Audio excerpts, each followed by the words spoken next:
We're going to be diving into national digital transformation with digital public infrastructure with our virtual speaker, Pia Andrews. Now, this session is generously sponsored by Catalyst, so thank you to Catalyst. And I'm going to invite Don Christie from Catalyst to take the stage and tell us just what we are courageously in for. Don. Where's Pia? Tēnā koutou, tēnā koutou, tēnā koutou katoa, ko Don Christie Tokoinga. I'm one of the founders of Catalyst IT, and for my sins, I'm currently Managing Director of Catalyst and Catalyst Cloud. I'd like to acknowledge all our co-sponsors, particularly Team Cloud, who are behind me here as well.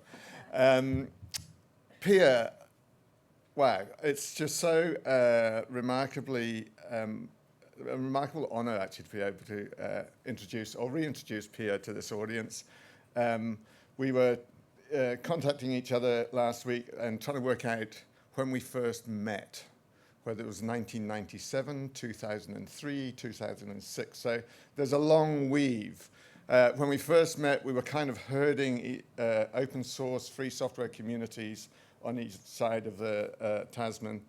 And Pia, I've got to say, was doing a much better job than we were doing in New Zealand, organising some of the largest IT conferences in the world, the LinuxConf AU ones, running her own business, then getting involved in all sorts of government agencies, advising senators, coming over to New Zealand to run the government digital innovation agency group, which quite frankly, GDDA, you need to start that up again and get Pia running that. And I remember having conversations with her at different parts of these and just how influential and thoughtful and helpful she is. I remember sitting down with Pia when she was in that role and DIA and talking about platforms like Smart Start, which were on the Common Life Events platform, and discussing how to make them open and available to all government agencies without interference and without sort of like closely managing, so that we could reuse things, build on things, iterate, and so on. So the timing is perfect. The language that the GDDA is using right now has whakapapa. And I think that's something that we all appreciate in this room. The stuff we heard from Sir Brian this morning has whakapapa. And a major part of that lineage, that history, comes from Pia Andrews. So I'd like to recognize that. One of the things, her talk title, I know, says digital transformation and blah, blah, blah. What Pia always does is put human beings at the center of our work. It's our fellow people, our fellow humans, our friends, our families, our communities, our whānau, our hapu, our iwi that we're serving here. It's not customers, it's people. And Pia has an intimate understanding, appreciation of the good that we can do, but also the harm. And so without further ado, I'll say kia ora, Pia, and welcome back to Te Whanganui Atara, and go for it.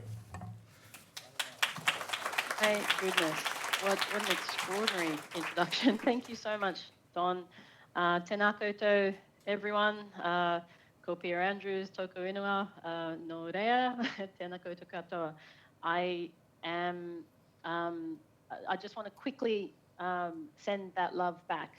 Don has been also a powerhouse and a real influencer, a lot bigger than in Aotearoa, and seeing some of the work that's happened, not just in government, but also in the private sector, in the tech sector in New Zealand. He's just such an advocate and such a wonderful person, and so always an inspiration to me too, as are many of you. I have to tell you, being able to speak at Govis this year has been something I've been looking forward to all year, and I am devastated I couldn't be there in person. I am so sorry, but I did leave my last job, which was in the United Nations Development Program, where I was doing work across South Asia, and it was extraordinary government reform and transformation work. I have rejoined the civil service, so I am actually back amongst you all. I'm now working in the Northern Territory government in the Department of Children and Families in a senior executive role, where I'm working on some of our biggest challenges. So this talk about digital transformation, to Don's point, it's not about just systems and compliance and efficiencies and, and building stuff.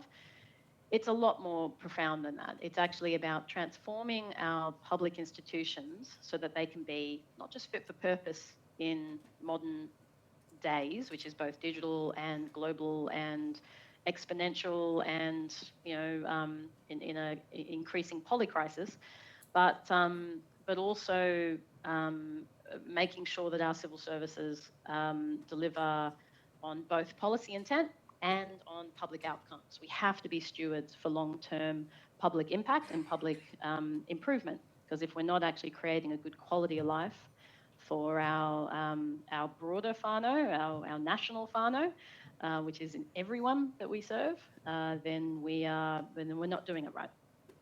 So I'm going to bring up some slides. My apologies. And I will say that I actually used these slides specifically because of the visceral reaction it will create. So I do apologize in advance, but I was thinking about the transformation stack. And yes, technology is part of it, and I will speak a bit about digital public infrastructure for sure. But I was thinking about that broader transformation stack and what is required. And it occurred to me as I was preparing for this, and I actually gave a similar talk in Canada recently. It occurred to me that a stack, quite often we write a stack or we draw a stack like it doesn't hold anything up, like it's just a bunch of stuff sitting on top of each other, or foundations or a pyramid. But it feels sometimes like we forget that any stack is a bit more like a game of Jenga. If you build layer on top of layer, but for instance, you don't make it so that you can pull out one block and replace it with a better block, or if you pull out all of the blocks of a layer, you're creating an issue for reliability.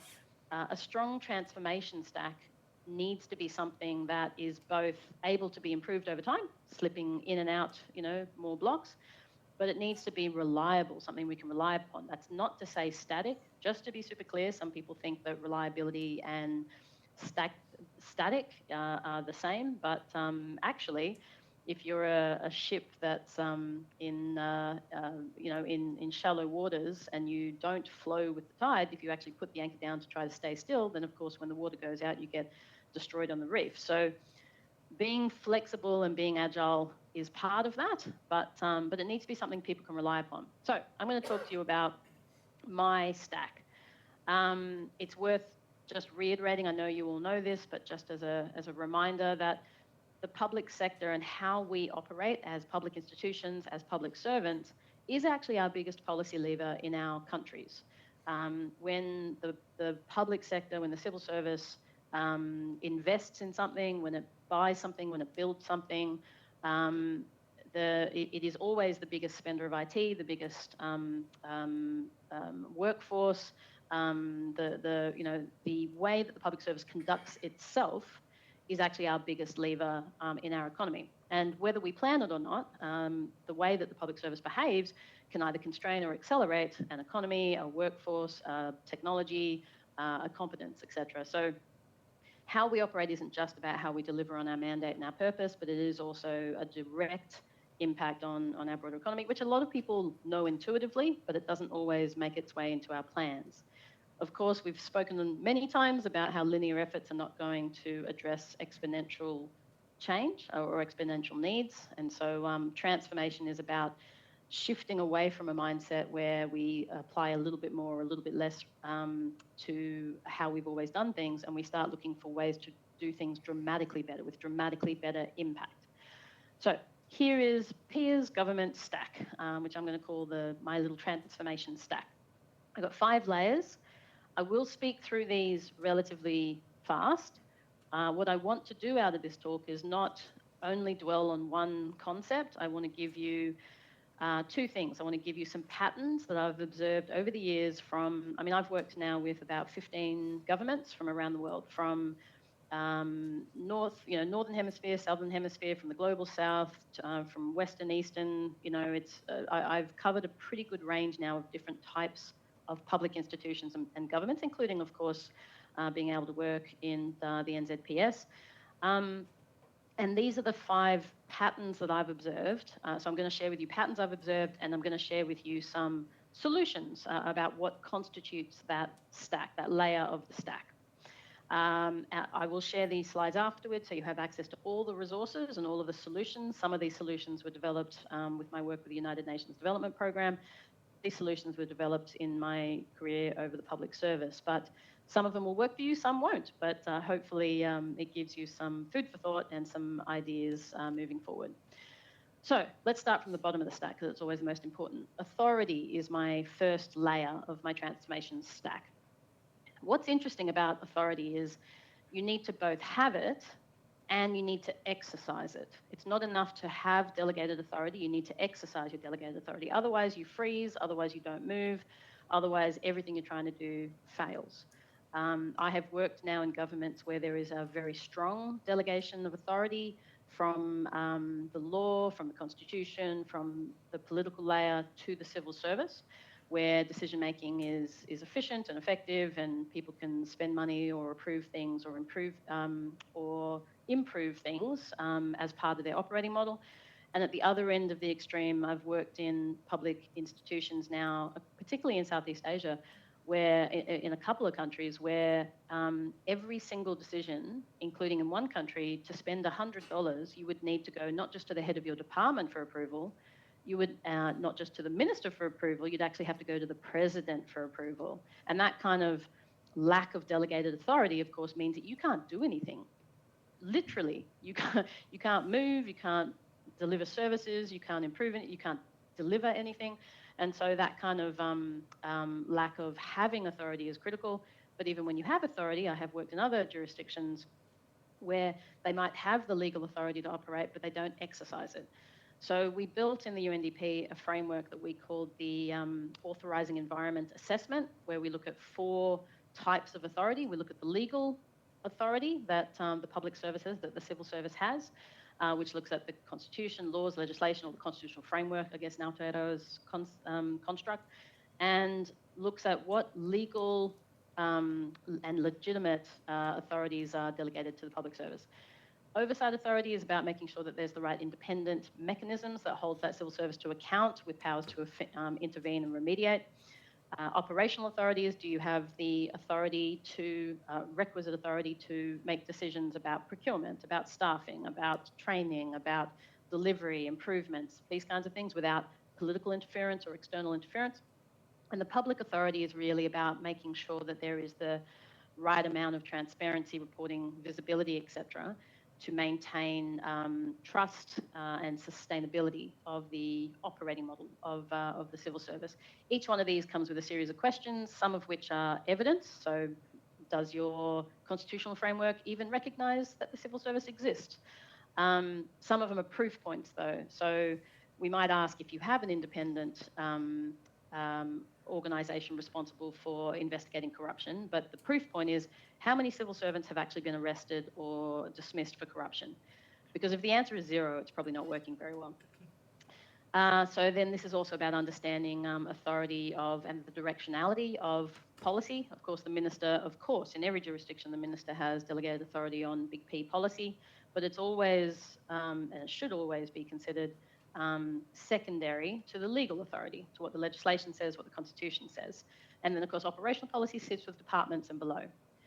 So the other thing is that even if you have authority, exercising it's critical. The amount of senior leaders in particular who talk about too many meetings, too many emails, too busy, if you don't exercise your delegations, then you lose those muscles. Then no one will exercise them on your behalf, and then that gets lost.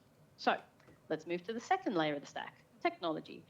I think that quite often people fall into the trap of either only focusing on the technology or ignoring technology entirely, and both paths are wrong. Both paths lead to just falling off a cliff and flapping really fast and continuing to fall. It is important to not just see technology as just delivery, but to see it as an opportunity. It's not just a vehicle to do the thing you're trying to do, it's an opportunity to actually do it in a transformative way. Bringing technologists into the policy discussion, into the program design, into the delivery design gives you a chance to possibly do things in a way that isn't how we did it 20 years ago and might actually lead to some different outcomes. But it's also important to make sure that that part of the stack is solid, dependable, modular, agile, etc. So that shift of trying to see technology as a strategic asset, not just turning the lights on, a delivery mechanism. Engaging with technology as a strategic opportunity means you have the ability to create a architecture. So when I worked in Canada, I actually led the delivery of the first COVID benefit because I managed to arrive in Canada days before the lockdown, and that was just bad timing on my part. But it took us 6 weeks to actually launch live the first COVID benefit. And they were so happy because it normally takes about 18 months to get a new service up and running and operational and money getting into people's bank accounts. And I had to both celebrate with them the win, but also say to them, Service New South Wales can get a new benefit live and paying people within 48 hours because they have an architecture that assumes continuous change, that is modular, that is reusable, that you can add a new service and the omni-channel front-end infrastructure can just consume that service easily. It's not having to build an entire stack from scratch. So there is something important in having not just a modular architecture, but an omni-channel architecture so that a new service is available on all channels simultaneously. Digital public infrastructure is part of this discussion, and I think a lot of the time people get distracted by the common framework discussed with DPI. So DPI is often referred to as 3 things. It's often referred to as data infrastructure, digital identity, and payment gateways. And that's it. So there have been several countries now that get encouraged to go and spend enormous amounts of money on 1 or 3 of those, 1 to 3 of those solutions. But of course, you could implement all 3 of those. If they're not connected to anything, they don't achieve anything. So first of all, taking a use case-based approach, here's the outcome we're trying to get to. In India, the key reason they have such extraordinary DPI is because they were trying to get a very large part of the population who were completely digitally disenfranchised onto the banking system so that they could pay them benefits and services and support. And so by making their goal to get people onto the banking system meant that their implementation of ID, payment gateways, etc., was to a citizen-centered outcome, not just implementing tech for the sake of tech. And then if we stand back another layer and say, well, DPI obviously isn't just those 3 things. What else has that blend of digital potential for infrastructure that is public? And there's some examples here of things that are just public, just infrastructure, but not necessarily digital public infrastructure. And there's a bunch of examples in the middle of things that we have to do in government anyway, and that maybe we could make available as public infrastructure for other people to build upon. So rather than just having legislation available, why not have legislation available as a machine-readable reference implementation, rather than just having statistics published in a PDF, publishing it as an API. I know Aotearoa New Zealand's done heaps of work in this respect, but a strategic approach and strategy around what are all of the ways that we could provide and uplift our digital economy with government infrastructure that we are responsible for running anyway is a very different thing to how do we just deliver our business.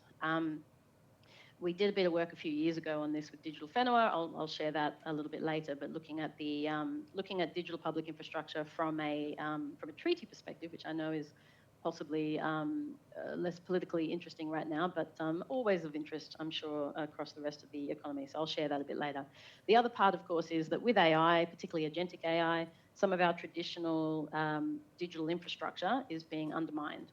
You now have a situation where your agent on your phone will be interacting with a system that says, does Pia pass the biometric test? And rather than actually interacting with Pia, it just goes back and says, yeah. So we've got now an issue where a lot of our assumptions about how we can verify and validate that people are who we say they are starting to be hijacked by agentic AI. So we need to rethink our security infrastructure as part of this, not to scare everyone. The final part of technology stack is everyone right now, generally, and New Zealand definitely had this case when I was last there. I hope it's improved, but has a completely different set of tools for different teams. So the policy team will have a whole bunch of tools around modelling and monitoring and analysis and evaluation. Delivery will have totally different tools again. Public will have different tools again. Evaluation teams themselves, different tools again. Unless we adopt some shared and enabling tech that people can use as shared policy infrastructure, then we're going to continue to have different interpretations of policy in different systems, which leads to different analysis, different implementation, different outcomes. We're going to continue to have different perspectives of what's going on, which then leads to ineffectiveness and inefficiencies in optimizing policy settings over the life of a policy to maximize the intended impact. Unless we have the ability, so teams can't just get in a room and talk, they need to also have the infrastructure, the shared infrastructure to support them to work well together. So that's on technology. So my third layer of my stack is practice.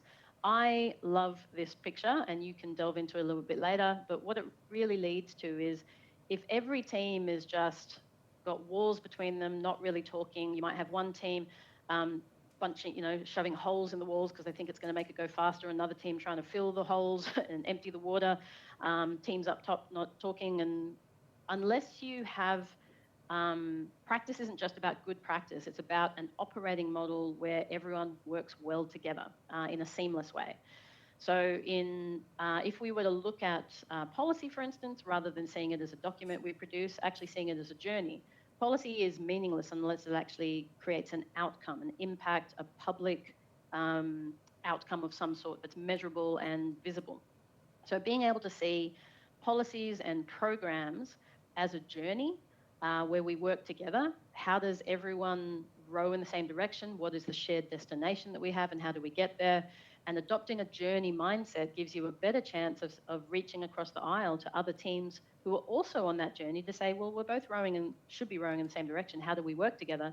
Whereas when you're just focused in delivering your bit and then throwing it over like a baton race, then you don't really have any interest on how it got to you or where it goes after you, and then we start to lose that ability to drive outcomes. So strengthening practice is about adopting these continuous improvement approaches, both in service delivery and infrastructure and technology, but also in policy and program management moving forward. My fourth layer of the stack is a culture of stewardship and a culture of public good. Always making sure that we're saying, but what impact is this going to have on people? Does it actually make life better? Is it sustainable? Are we thinking about, even though a lot of the time our bosses or our ministers are asking us to think about today, tomorrow, next quarter, this election season, we as public servants, of course, need to always be thinking about the 20 years, the 60 years. I still point people to the Department of Environment's work in New Zealand, looking 70, 90, 100 years into the future as part of their planning as best practice. I still point to some of the wonderful things that I learned while I was there as good practice, but it's not consistently applied. So how do we operationalize that? Well, sometimes you'll be pleased to hear I still promote your long-term insights briefings, and other countries, including Australia, have started to pick them up. But how that gets operationalized, and it's not just policy people, but it is whole of government participation in long-term insights and planning, I think is important. Recognizing stewardship as part of our profession, part of our culture, part of our performance management, and part of how we train and motivate people, I think is key. But also really looking at that holistic and no-gap approach. I've seen plenty of strategies, including AI strategies, that are very, here's how we're going to use AI. But where's the national planning? Where's the, how do we activate the benefits nationally, but also how do we mitigate the threats? Because AI is being probably most innovatively used by criminals and bad actors because they don't need to follow regulations, apparently. So taking that national approach, even if you're just in a small team, taking that moment to advocate in your team, in your role, whatever your domain of control is, for the best public outcome, best public good, and the long-term strategic benefits. And even if no one listens to you, still operating in that way is a very important part of our stewardship. I will finally go with, oops, sorry, I think I skipped forward.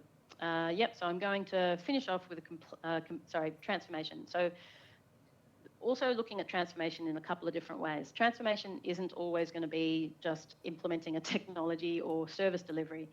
Drawing out with people, what are we actually trying to achieve here?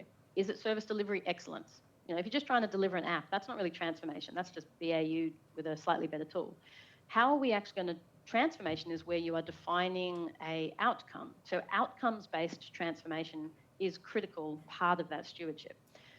Being able to, so 4 archetypes of digital transformation we identified at UNDP and published about this, so I'll share the documentation, but we effectively came up with 4 archetypes: service delivery excellence as a destination, adaptive policy management as a destination, institutional uplift, we had a few different ways of that, but trying to modernize and make more scalable and impactful normal operations so that we're not just tweaking around the edges, and participatory governance, which is, of course, one of my favourite areas of topic.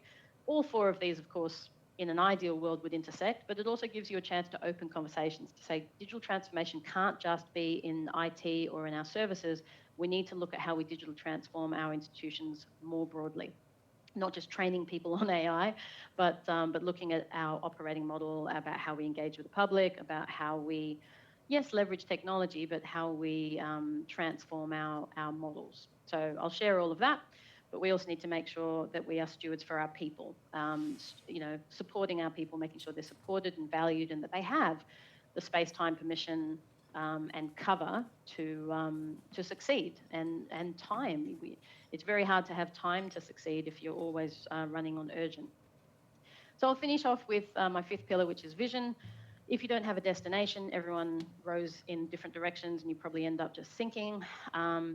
The idea of you know, just constant iteration is obviously not enough. You can't iterate your way somewhere unless you know where you're iterating towards, number one. But it's also just inefficient to start with a rock and end up with a spoon, because that's millions, well, thousands and thousands of iterations to get a spoon-shaped rock if your purpose was to just drink some soup. So starting with what is the destination and what does good look like to get there is really critical. Singapore had a vision of a garden city, and it you know, has created the entire, it's permeated through all of the planning, all of the identity, and all of the programming across the entire Singaporean government. My favourite 2 visions in the world right now is in Malaysia. They're looking at how to build an AI nation, and not just, you know, fluffy adoption of AI, but how do we measure productivity in an AI economy? Because it's certainly not just inputs and outputs per hour. When one person can spin up 1 million bots, it's a totally different paradigm. So they're going right to the heart of how do we even recognise and differentiate between an industrial nation and an AI nation, or at least a, you know, rapid nation. But my other favourite is in Bhutan, where they are building out they're prototyping a whole new country in one of their special administrative zones that they call the Galefu Mindfulness City. If you want to be properly inspired, go and Google the Galefu Mindfulness City. It's very exciting because from the Constitution up, they're effectively prototyping what a brand new modern nation that balances economic prowess and success with true spiritual and environmental well-being. So it's extraordinary. So purposeful and making sure that in everything that we do, you have purpose is key. My guiding lights now is always about how to make government more adaptive, impactful, and humane, which is a whole different talk, but you need to really think about what are your guiding lights. So to finish, and this is where it gets visceral, so I can only apologise in advance, but we think about Jenga, you know, we think about, you know, everyone knows that feeling. The government stack, the government platform is something that everyone doesn't just sit upon, but they build upon. You can see the mini Jengas being built on top of our government Jenga. It needs to be stable enough, it needs to be adaptable enough, it needs to be relevant and effective. And of course, if we don't, then we end up creating GovJenga. Weak societies, weak foundations actually, unfortunately, weaken societies. And every time even I look at this picture, it makes me feel a little bit ill, but this is unfortunately the truth of it. Government can be an enabler for a great society or a destructor. So build your tower strong with movable parts so people don't fall. And thank you so much for your talk, for having me here, even virtually. I really appreciate it, and I look forward to hearing more about the rest of the day.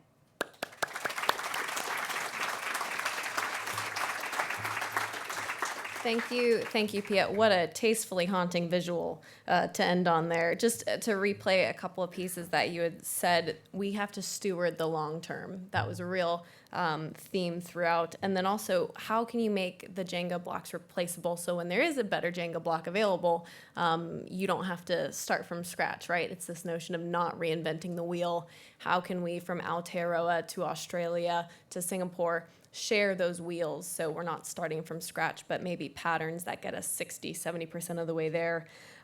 Love having patterns and so appreciate you speaking to that. So just based off of time, we do have to move on. But Pia, thank you so much. It's lovely to see you as always in action. And thank you to Catalyst for sponsoring that session. We really appreciate you taking the time. Thank you, Pia.